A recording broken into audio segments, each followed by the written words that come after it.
You're speaking the story is reaching an important point, and then you get cut off. Not just once, but over and over again. The feeling is clear frustration, being dismissed, even losing control of the conversation. The natural reaction is to talk faster, louder, to take back the floor. But the more you do that, the more you put yourself in a weaker position, coming across as less confident and easily pulled by others.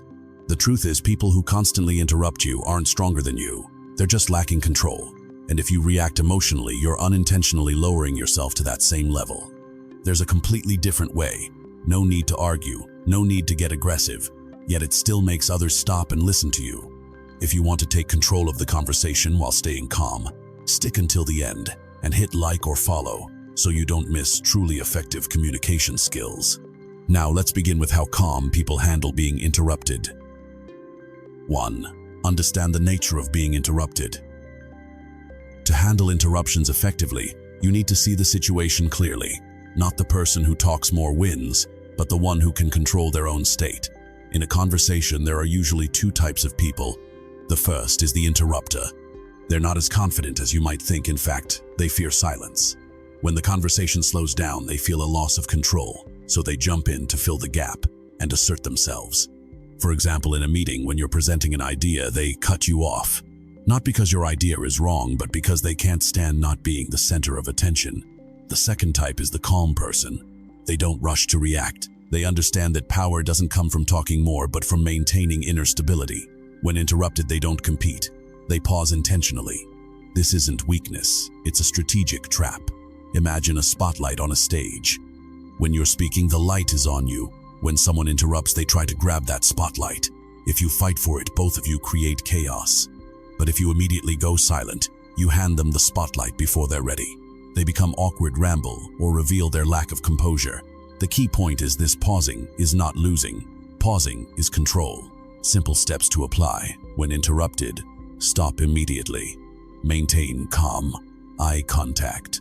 No visible reaction. Let them finish without interrupting. Then, continue your point naturally. Try this once today. When someone cuts you off, don't react right away, just pause and observe what happens. You'll realize that when you're not pulled into the conflict, you're the one truly in control. 2. Stoic mindset. Control your reaction, not other people. The key point isn't whether others interrupt you, it's how you interpret and respond to that behavior. This is the foundation of Stoic thinking. You can't control others, but you can always control yourself. When interrupted, most people immediately think they don't respect me. And from that thought, emotions flare up: frustration, irritation, the urge to push back. But take a step back. Does their behavior really define your value? Or does it simply reflect their lack of control? A Stoic understands that emotional reactions are a form of surrender. When you get heated, raise your voice and fight to take the floor back. You've allowed others to control your state. On the other hand, when you remain calm, you not only preserve your dignity, but also gain psychological advantage. Imagine a meeting. You're presenting, and a colleague keeps interrupting. If you react with, "Let me finish first," in a tense tone, the whole room will sense the loss of control. But if you pause, look at them, and calmly say, "Go ahead. I'll come back to my point," after you instantly shift from a reactive position to a proactive one. You don't win by volume, you win by composure. To apply this mindset, follow these 3 steps. Recognize the initial thought: "They're disrespecting me." Replace it with, "They're losing control." Pause your reaction. Take a breath. Stay silent for 1-2 seconds. Choose a conscious response. Use words or silence intentionally. This doesn't just help you handle interruptions, it upgrades the way you communicate and deal with conflict as a whole. If you truly want to master your emotions, communicate more sharply and stop being pulled around by others' behavior. Start practicing today and follow along to keep learning strategies that help you stay in control in any situation. 3. 6 psychological leverage phrases to help you regain control. Understanding the theory is one thing, but in real situations, you need practical tools you can use immediately. The phrases below aren't meant to shut others down, but to help you stay in control in a calm and subtle way. First, "I can see you want to speak. Go ahead, I'll wait." This completely flips the situation. Instead of competing, you yield, but in a controlled way. The interrupter is often caught off guard by the lack of resistance and will usually pause. Second, "Once you're done, I'll continue." You establish a clear rule of engagement. For example, in a meeting, this helps you keep your turn without creating tension. Third, silence plus direct eye contact. This is the most powerful tool. When interrupted, you stop completely and look at them calmly. This silence creates an invisible pressure that makes the other person aware of their behavior. Fourth, did you interrupt because you thought I was finished or because you didn't want to listen? Use this when it happens repeatedly. This question forces them to become self-aware instead of acting on impulse. Fifth, let me pause you for a moment, I haven't finished yet. This sets a clear boundary without emotion, short, direct, and effective. Sixth, you seem like you really want to speak, go ahead.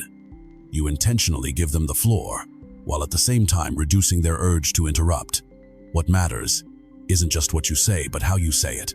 A calm, slower tone, steady eye contact. Your inner composure is what gives your words weight. In your next conversation, pick just one phrase and try it. You don't need to use them all, just using the right one at the right moment will make a noticeable difference. 4. Real-life application.